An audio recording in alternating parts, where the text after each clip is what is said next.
Hola, en este video nos vamos a hacer la pregunta inversa al teorema que vimos anteriormente, ¿no? Al teorema que dice que si nosotros tenemos una sucesión de funciones continuas que converge uniformemente a una función f, entonces esta función f es continua. La inversa sería, si nosotros tenemos una sucesión de funciones fn continuas que converge a una función que también es continua, ¿será que la convergencia necesariamente es uniforme?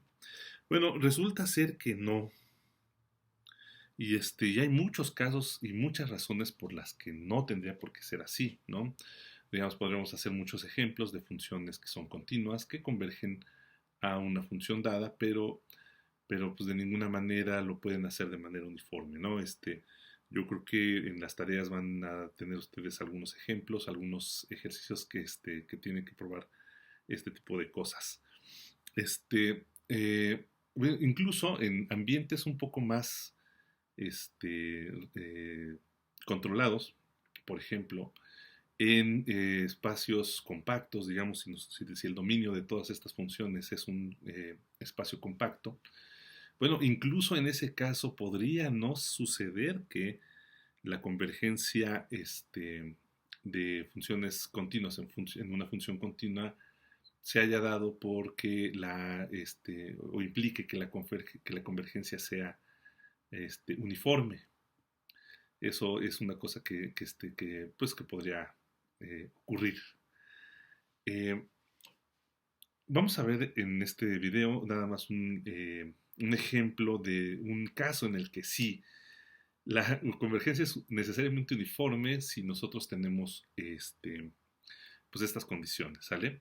Vamos a verlo nada más. Me gustó el teorema por ser uno de convergencia monótona.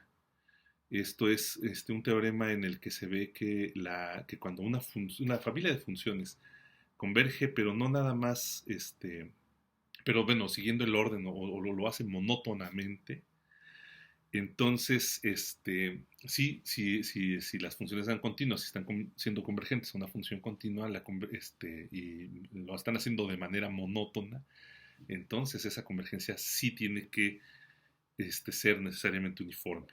¿Sale? Entonces, el teorema que vamos a demostrar en este momento dice lo siguiente.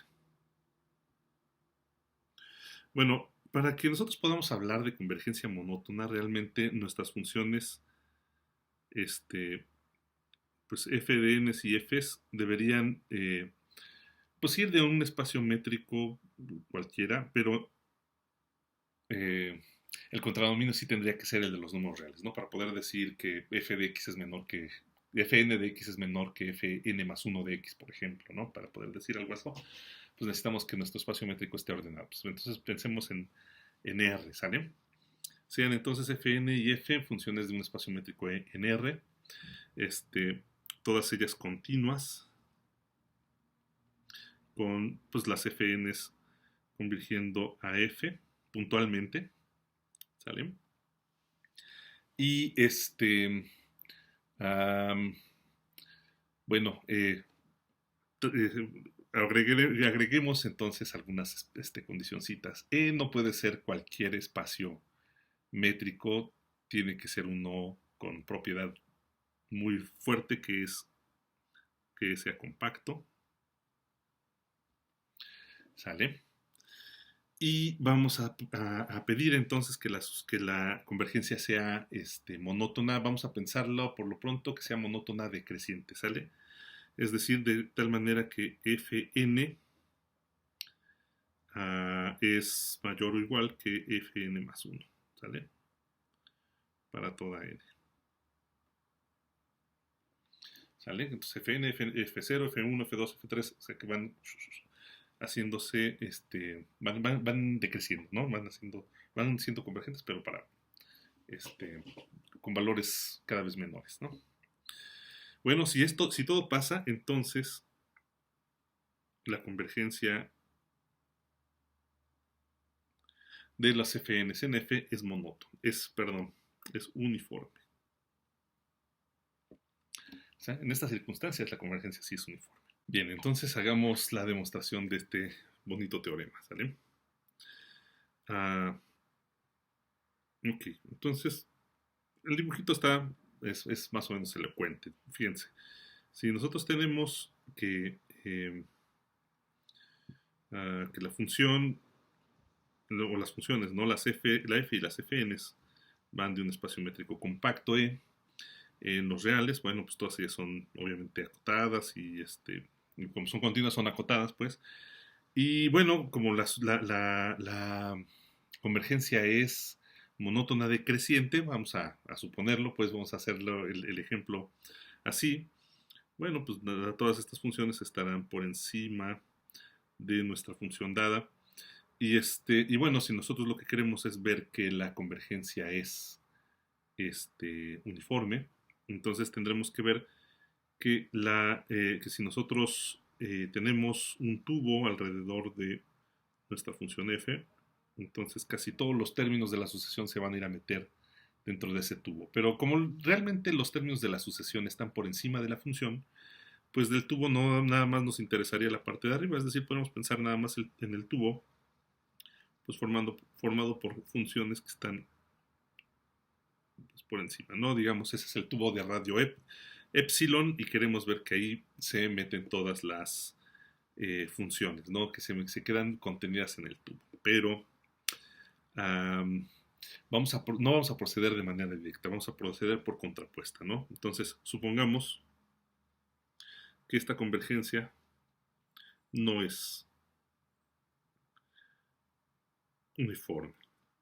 Pero bueno, si no es uniforme, entonces, ¿qué es lo que está pasando, no? Pues está pasando que no es que no todas las funciones, al menos no todas a partir de alguna de ellas estén metiéndose en el tubo, sino que siempre se estén saliendo del tubo, ¿no? Es decir, si yo tengo, por ejemplo, una n, pues para alguna m más grande deberá de existir una función, digamos f sub m, de tal manera que, pues que a lo mejor sí se mete en el tubo un cachito, pero de repente se sale, ¿no? A lo mejor se sale nuestra FM en algún lugar y en ese lugar nuestra FM pues deberíamos de asociarle un puntito XM, es decir, un puntito en el cual la función FM evaluada en XM dista de F en XM, que sería este valor, en más que epsilon, ¿no? Entonces, si esto no pasa, entonces existe una sucesión, o una subsucesión, mejor dicho, ¿verdad? De términos pues de las Fs y una sucesión de puntitos en el espacio E, ¿verdad? De tal manera que, eh, digamos así. Bueno, primero que nada, existe un epsilon mayor que cero y existe una sucesión, digamos, los NMs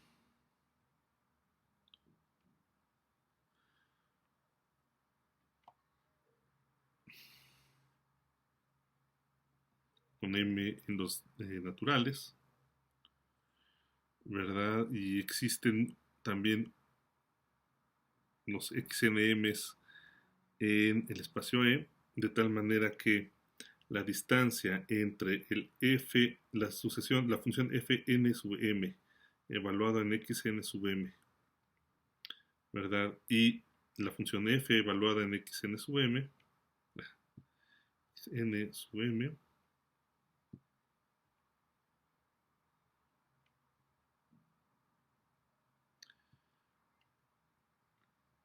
pues es mayor que nuestra epsilon, ¿sale? ¿Qué pasa esta situación? ¿Cómo se mira entonces esto que ocurre aquí en el dibujo, ¿no? Pues nosotros entonces tenemos alguna x, bueno, xn0, así como esta que está aquí. Y luego por acá también tendremos una xn1, ¿verdad? N1 mayor que n0, de tal manera que la f n1 pues también se está saliendo del tubo. Y acá un xn2, de tal manera que la función f xn2 pues está saliéndose del tubo. Y así nos la llevamos, ¿no? Pero bueno, esta es una sucesión en un espacio compacto. El espacio E es compacto, por lo tanto, entonces esta sucesión tiene un punto límite, ¿no? Sí, es un punto límite, ¿no? Es decir, existe un X gorrito, vamos a llamarlo X barra, a un puntito que es de acumulación de todos estos. ¿Les parece bien? Un puntito de acumulación de todos estos, de estos puntitos. ¿Va?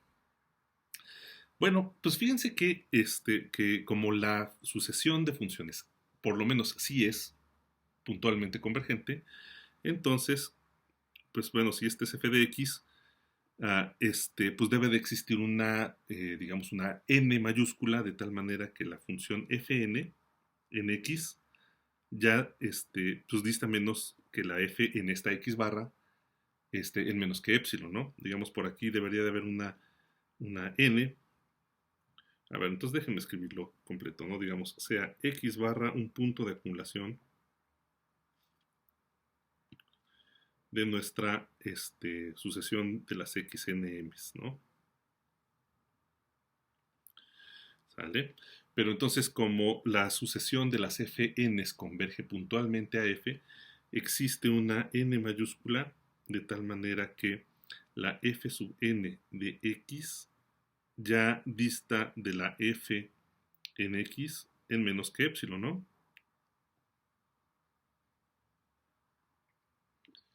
¿Sale? Pero más aún, como esta f sub n es continua, entonces también existe una delta mayor que cero, de tal manera que que para toda t, digamos, en el intervalo, o perdón, en la bola de radio delta alrededor de x barra, ¿sale? Pues la fn de t y la f de t, de la misma t, pues distan en lo mismo, en menos que epsilon, ¿sale? Todas estas distan en menos que epsilon, pero ahora como eh, la convergencia es monótona decreciente, si esto le pasa a esta n, y esto también le pasa pues, digo, si estas dos condiciones pasan a esta n, pues le pasan a todas las posteriores, ¿cierto? Todas las posteriores también entonces tendrán esta propiedad, pero para todas las t's que estén en la bola de radio delta alrededor de x. Pero fíjense, x es un punto límite de la subsucesión aquella que tomamos, ¿no? De la sucesión de las xnms. Entonces, pues a distancia delta de x, nosotros seguro encontraremos uno de estos xm's, ¿no? Entonces, digamos, sea n sub m mayor que esta n, y de tal manera que el puntito xn sub m diste de nuestro x barra en menos que delta. Esto tiene que existir, ¿sale? Porque las xn sub m's pues tienen una sucesión que converge x barrita. Pero entonces aquí ya valimos, porque esta xnm es una de estas t's, ¿verdad? Y f de xnm dista de f pues de xnm,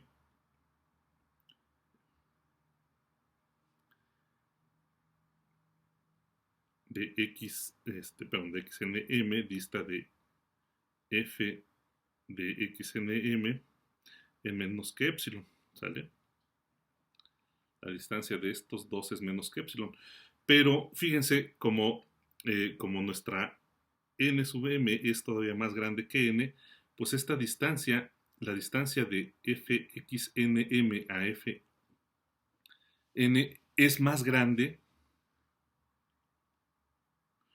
que la distancia entre f sub nm